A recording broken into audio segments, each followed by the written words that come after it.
Decisão do BCE daqui a pouquinho, às 9h, né? Estava programado para 9 horas. Deixa eu atualizar aqui, que eu acho que o tempo 9h15, tá? Estranho, estranho, hein? Estranho. Bom, decisão do BCE. Também vamos ter às 9h30 aí pedidos de seguro-desemprego. Índice de atividade também industrial do Fed de Filadélfia, condições empresariais também do Fed de Filadélfia, vários indicadores sendo divulgados aí junto, né, com o Fed de Filadélfia. Deixa eu fechar aqui esse vídeo aqui, que ninguém é obrigado a ficar vendo sorvete essa hora. Quem mais? Preços pagos também do Fed de Filadélfia. E aí, às 9h45, coletiva de olha só, hein? Coletiva de imprensa do BCE, tá? Com um discurso aí de Christine Lagarde. Depois, 11h30, estoque de gás natural. Meio-dia e meia, também conhecido como 12h30, né? Leilão de T-bills, 4 e 8 semanas. E olha aí, em 4 horas, numa quinta-feira marota, leilão de TIPS de 10 anos, né? Leilão indexado à inflação americana. TIPS, tá, de 10 anos, importantíssimo. Depois, às 14h45, discurso de Lori Logan. 17 horas, compras líquidas estrangeiras de T-bonds em maio. Esperado, né, que o estrangeiro tenha financiado aí o Tesouro Americano perto de 75 bilhões. Fluxo de capital também sendo divulgado, transações líquidas, incluindo swap. E também, né, às 17h30, balanço do Fed. 17h30 também saldo de reserva com os bancos. E aí já, né, com os mercados fechados, nós vamos ter discurso de Mary Daly. 8 horas, confiança do consumidor no Reino Unido. E aí, para fechar o dia, vamos ter CPI lá no Japão. Lembrando, né, inflação no Japão tem pegado um pouquinho mais, inclusive isso, né, gera também um pouquinho de apreensão em quem está montado no carry trade. Por quê? Porque uma inflação lá mais salgada vai fazer com que o Banco Central do Japão, em algum momento, tenha que apertar a sua política monetária. E aperto de política monetária sugere alta de juros, o que joga contra, né, as posições de carry trade. Inclusive, carry trade foi o que mais foi comentado ontem como justificativa para essa alta do dólar. Só que aqui no Brasil não aparece desmonte de carry trade. Pois é, e os contratos em aberto não mente, tá? Então, a inflação nos Estados Unidos um pouquinho mais salgada é o que está rolando. A expectativa é de uma inflação em 12 meses rodando em 2,7. No mensal, o anterior foi 0,2, algo acima de 0,2 vai pressionar o Banco Central aí do Japão. E outro ponto interessante da agenda é às 8h45, o discurso de Michel Bowman, também membro, tá, do FONC. Importantíssimo também a gente analisar se o discurso está alinhado, como foi o do Christopher Waller ontem, e também, né, Tom Bark.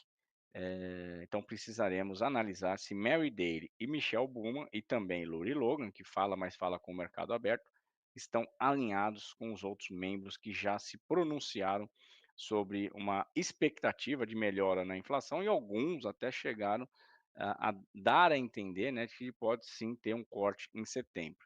Eu sou meio cético, tá? Eu ainda tô meio desconfiado de que, se não tiver uma sinalização no Fed do final do mês, na decisão do Fed do final do mês, não acredito que vá ter corte em setembro, tá? Embora nós tivemos já discurso várias vezes no passado, e o que aconteceu? Não veio corte. Então, eu prefiro que isso esteja, né, escrito em papel, ou seja, tem que estar lá na decisão, né?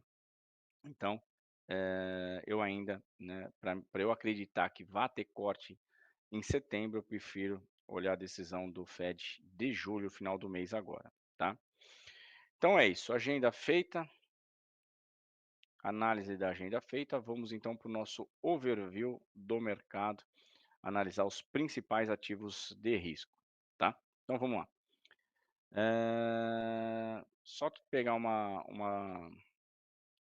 só pegando um gancho aqui com um comentário da A7, né, Asset Capital ou A7 Capital.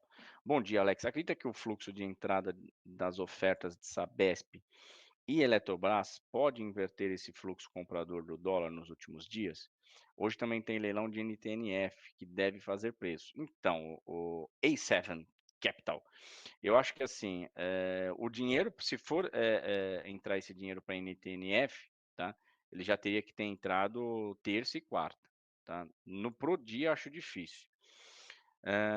Outro ponto, né, o que eu tenho escutado sobre a movimentação do gringo em relação, né, às ofertas da Sabesp e Eletrobras, é que tem muita gente fazendo saída de alguns papéis para poder usar esse recurso e participar das ofertas da Sabesp e Eletrobras, tá.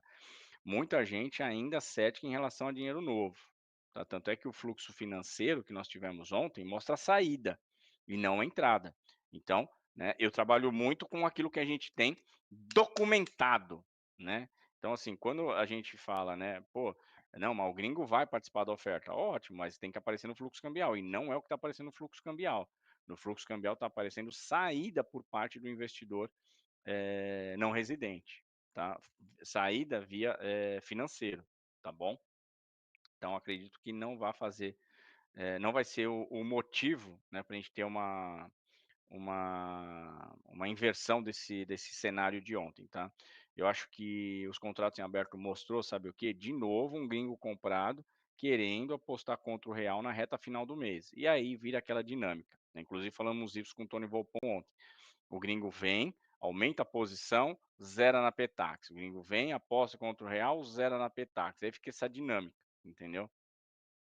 Beleza, A7? Então vamos lá.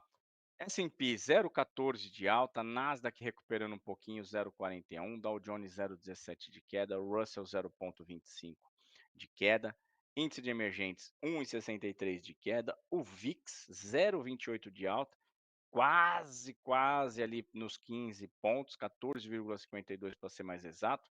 Bolsas na Europa sentem a expectativa de um tom mais dove, né, a expectativa é de manutenção de taxa de juros por parte do Banco Central Europeu, porém a maioria dos analistas e economistas do mercado europeu acreditam num tom mais dove hoje.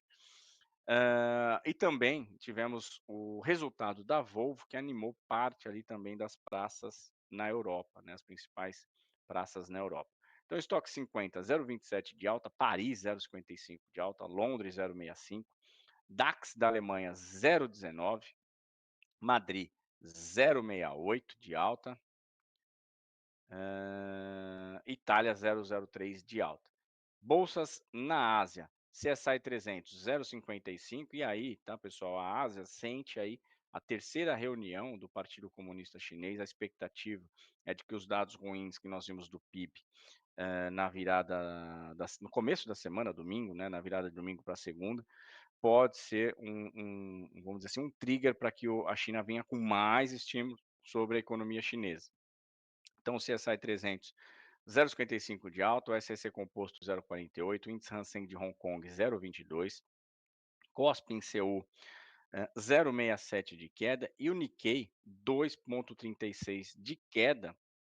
E aí, de novo, né, a velha especulação sobre aperto de juros por lá, caso o CPI fume hoje, né? Então o mercado meio que antecipando e realizando parte aí dos lucros, né, depois de uma arrancada da bolsa japonesa, realizando parte dos lucros com medo de um dado de inflação mais alto no final do dia hoje, tá? O Nifty 50 0,76 de alta, curva de juros aqui provavelmente deve seguir a curva de juros global, que empina, tá?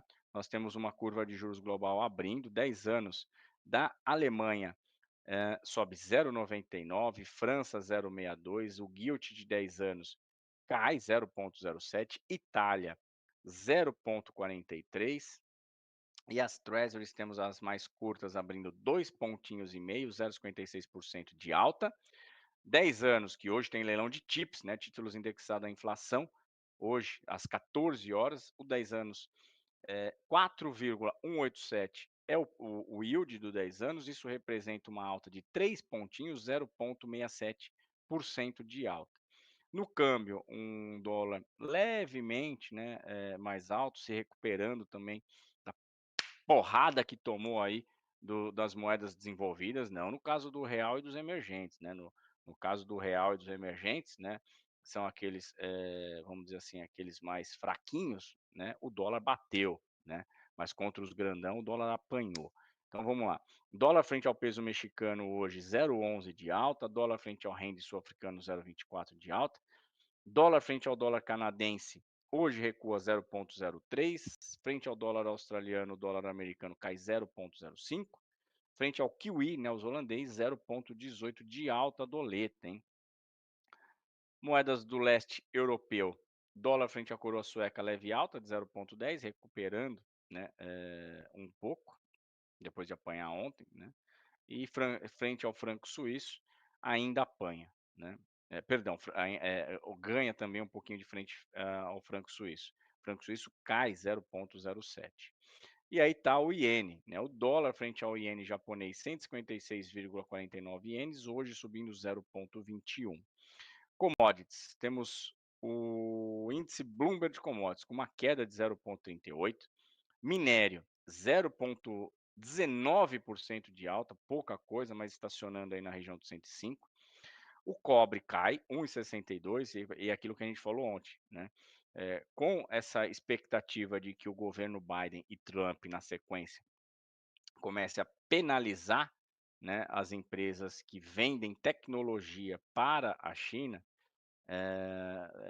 isso gera vamos dizer assim, uma visão, né, de uma maior demanda pelo cobre, que é um material, uma commodity muito usado na produção também de chips, né, então isso tem, feito com que o cobre tenha ali um leve recuo ali de 1,60, tá. Vamos ver daqui para frente como isso vai poder, de certa maneira, ser potencializado com a materialização ali das sanções e também do aumento das tarifas em cima das empresas que exportam chips e semicondutores para a China, tá. E aí não só as americanas, todas aquelas, né, tanto a ASML, que é uma empresa holandesa, a TSMC, que é de Taiwan, a ARM, que é da Inglaterra, todas essas, tá. Alumínio 0,05 de queda, o ouro 0,38 de alta, prata 0,82 de alta. Nas commodities agrícolas, o café sobe 0,53, já os grãos soja cai 0,46, milho cai 0,63, trigo sobe 0,23. E nas commodities de energia, e aí eu cito o petróleo, o Brent cai 0,32 e o WTI cai 0,40, também sentindo aí uma preocupação sobre a atividade chinesa, tá. Agora pulando para o lado aqui, né, olhando o técnico, começando pelo índice, o índice ainda, né, respeitando aquela LTA, divisor de águas aí na região dos 130 e 100, só vai escorregar se perder o 130 e 100 e vai escorregar com mais intensidade se perder essa LTA. Se perder a LTA, suportes em 129,065, 128,200, média de 200 no 127,600.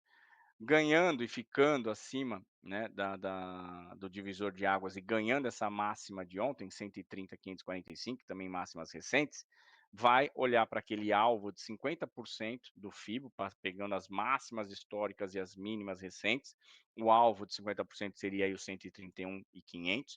Se levar também os 50%, já vai para 132,200, 133,640. Pelos contratos em aberto, no índice, ontem nós tivemos algo curioso, né, no mínimo curioso, tá? Tivemos uma variação importante nos contratos em aberto que mostra, um direto, né, e que pode ser tanto por parte aí do vencimento, né, dos contratos ontem de opções sobre Ibov, como pode ser algo já relacionado à rolagem, tá? Olha aqui, ó, se a gente for olhar o futuro ontem, o grande, nós tivemos um aumento de 7.900 do gringo com um aumento de venda do local. 9.600. Provavelmente isso aqui foi um direto que saiu, tá. Provavelmente isso aqui foi um direto, precisa olhar o Times in Trades, eu não acompanhei. E isso quando a gente muda, né, quando a gente transforma esse lote do direto para o mini contrato também, faz toda a leitura juntando com o mini contrato, aparece aqui, aumento de gringo ontem de 17.000 da ponta comprada, com aumento de venda do local de 16.500.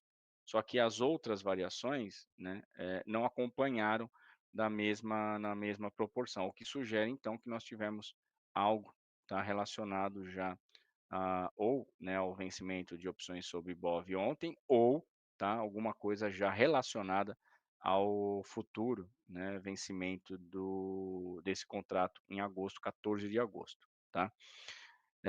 Resumindo então, ponta comprada ficou com um saldo comprador de 18.000, o gringo, né, ficou com um saldo de compras de 18.400, saldo significativo, ponta local vendida em 16.000. Quem também vendeu foi banco, jurídica não financeira e pessoa física, tá. Dolinha agora, o dólar, nós tivemos ontem, né, um cenário complicado, né, um cenário de forte alta aqui, para o dólar contra o real, até, né, subiu mais do que os pares, não conseguiu nem olhar para as moedas desenvolvidas que tiveram um dia muito bom frente ao dólar, e criou-se de novo a narrativa de que seria o desmonte por carry trade, até por conta, né, da queda do ien. Alex, mas o que que tem a ver a queda do ien com o real aqui? Tem a ver que é o seguinte, como a taxa de juros do Japão ainda é a mais baixa, né, do mercado, próximo de zero, 0,10, e o Japão, né, tem ali vamos dizer assim, lastro, né, as pessoas que queriam fazer o carry trade, que é aquela operação onde você capta recursos com juros mais baixo e aplica em países que têm juros mais altos, e aí, obviamente, emergentes, né, pode ser desenvolvido também, mas quem tem mais atratividade é os emergentes, e quando a gente olha para emergente com uma reserva cambial robusta, nós estamos falando de Brasil, o Brasil seria um dos possíveis destino do carry trade. Só que aí que acontece, quando você tem uma sinalização de que o Banco Central está intervindo na moeda e o iene vai ganhar frente ao dólar, você que pegou dólar barato e agora tem que devolver, é interessante para que você devolva para o Japão dólar caro, não dólar mais barato.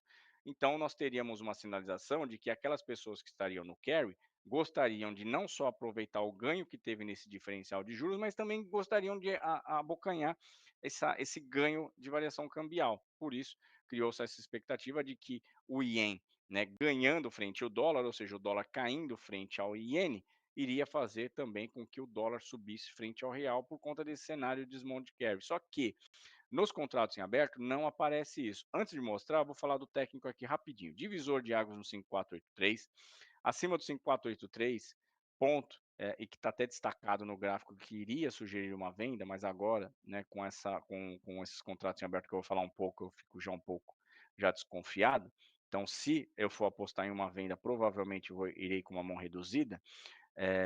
Caso ganhe essa região, 5.530, 5.5, 5.7, 5.586 e 5.620. Para baixo, perdendo o divisor de águas, pontos conhecidos, 5.417 e 5.483. E como eu falei para vocês, os contratos em aberto do dólar e mini dólar mostrou que nós tivemos um aumento de ponta comprada e também um aumento de ponta vendida. Então, o saldo comprador foi composto pelo gringo, com 2.800, mas nós tivemos também banco ponta vendida estopando e banco ponta comprado aumentando, saldo comprador de 7.100.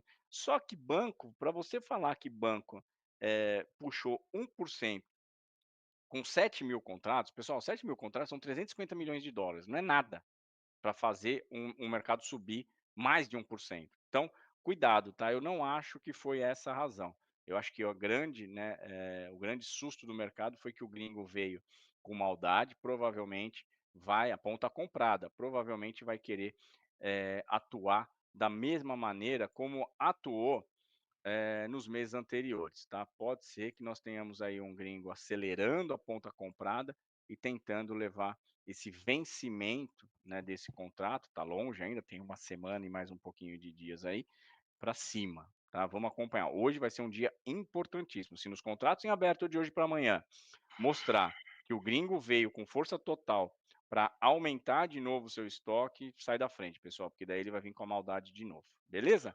Bom A gente conselho, Alex. Tava fala pensando em Patrick, vender dólar já na abertura, você acredita? muito bom dia, tudo beleza? Muito bom dia. Agora então a gente fica com a sala